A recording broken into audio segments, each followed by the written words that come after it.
kalian itu harus menghentikan pembangunan jalan Citorek.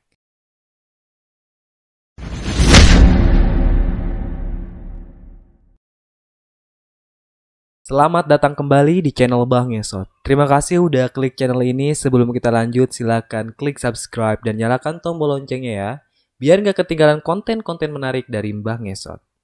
Segmen kali ini masih bercerita tentang tumbal pembangunan jalan part 2. Oke, tanpa banyak basa-basi, mari kita mulai ceritanya. Setelah memakan 2 orang pekerja, pembangunan jalan Citorek aku hentikan terlebih dahulu selama 2 hari. Aku harus cari cara agar para pekerja bisa selamat. Dan aku dengar desas-desus dari orang kalau di kampung Citorek ada seorang tetua namanya Abah Mardi. Katanya dia ini tahu tentang seluk-beluk jalan Citorek yang angker itu. Selain itu, Abah Mardi juga terkenal sebagai sepuh di kampung Citorek.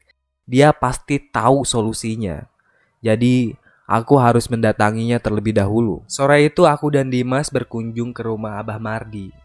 Kebetulan pas kami nyampe di sana, hujan mengguyur sangat deras. Abah Mardi ini tinggal berdua dengan istrinya yang juga udah sangat tua. Nama istrinya Mbok Madiah.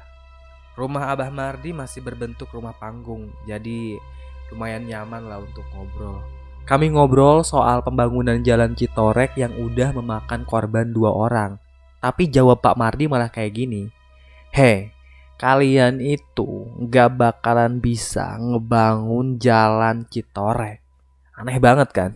Terus apa yang harus kami lakukan? Tanyaku pada Abah Mardi. Jawab Abah Mardi malah kayak gini. Ya kalian itu harus menghentikan pembangunan jalan Citorek. Itu melanggar keramat jalan kami. Jalan Citorek itu gak boleh dibangun.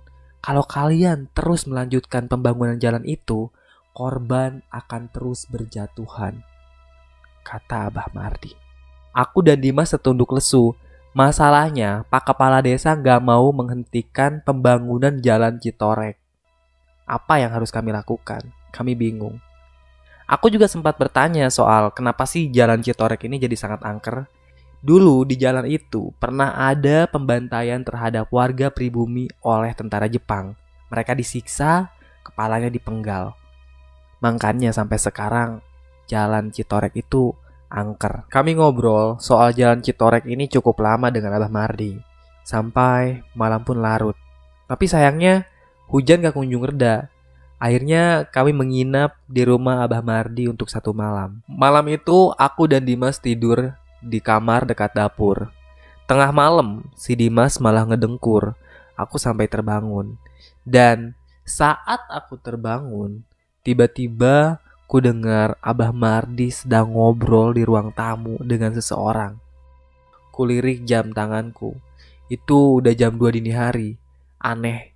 Itu Abah Mardi ngobrol sama siapa ya? Karena penasaran, ku intip dari lubang bilik. Kulihat Abah Mardi sedang ngobrol sendirian di ruang tamu. Aneh banget. Aku gak denger jelas sih apa yang diobrolin, tapi sesekali ku denger Abah Mardi itu ngucapin jalan Citorek. Walaupun penasaran, aku gak boleh gegabah. Takutnya kan Abah Mardi ini punya ilmu gaib. Nanti aku malah celaka. Akhirnya tanpa berpikir macam-macam, aku kembali ke tempat tidur dan tidur dengan nyenyak. Keesokan paginya aku dan Dimas pamit. Tapi di perjalanan pulang, kami terkejut. Lantaran pembangunan jalan Citorek ini dilanjutkan tanpa sepengetahuan kami. Di tengah-tengah jalan, aku lihat Pak Kepala Desa langsung yang mengontrol pembangunan itu. Kata Pak Kepala Desa, dia gak mau pembangunan jalan Citorek ini terhambat. Apapun yang terjadi, pembangunan jalan Citorek harus tetap dilanjutkan. Katanya begitu. Hari itu juga, kami langsung disuruh bekerja sama Pak Kepala Desa. Dia bener-bener keras kepala sih. Aku dan Dimas gak punya pilihan lain selain menuruti apa kata Pak Kepala Desa. Akhirnya hari itu juga kami langsung kerja. Sampai sore semua berjalan baik-baik aja. Dan akhirnya, tiba-tiba aja aku melihat seorang wanita yang kemarin membawa timun. Hari ini juga Dia masih membawa timun dalam keranjang. Dia lewat begitu aja melintasi para pekerja. Aku penasaran, segera aku hampiri wanita itu. Dia jalan dengan santai melintasi para pekerja. Karena penasaran, aku langsung menghampiri wanita itu. Wanita itu berkata seperti ini padaku. Tolong kamu hentikan pembangunan jalan Citorek ini. Begitu katanya. Aku bingung. Takutnya kan itu adalah sebuah petanda buruk. Jadi tanpa pikir panjang lagi, saat itu juga aku bubarkan semua para pekerja. Bodoh amat mau dimarahin Pak Kepala Desa atau enggak. Yang penting aku udah nyelamatin nyawa mereka. Sebelum bubar, aku mengumpulkan para pekerja dan menyuruh mereka untuk memeriksa temannya masing-masing. Takutnya ada yang celaka atau yang hilang.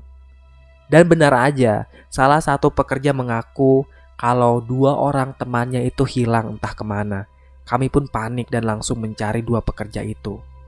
Sampai larut malam, 2 pekerja itu nggak ditemukan. Terima kasih udah dengerin cerita-ceritanya Bang Esot. Tunggu kelanjutannya ya. Salam merinding.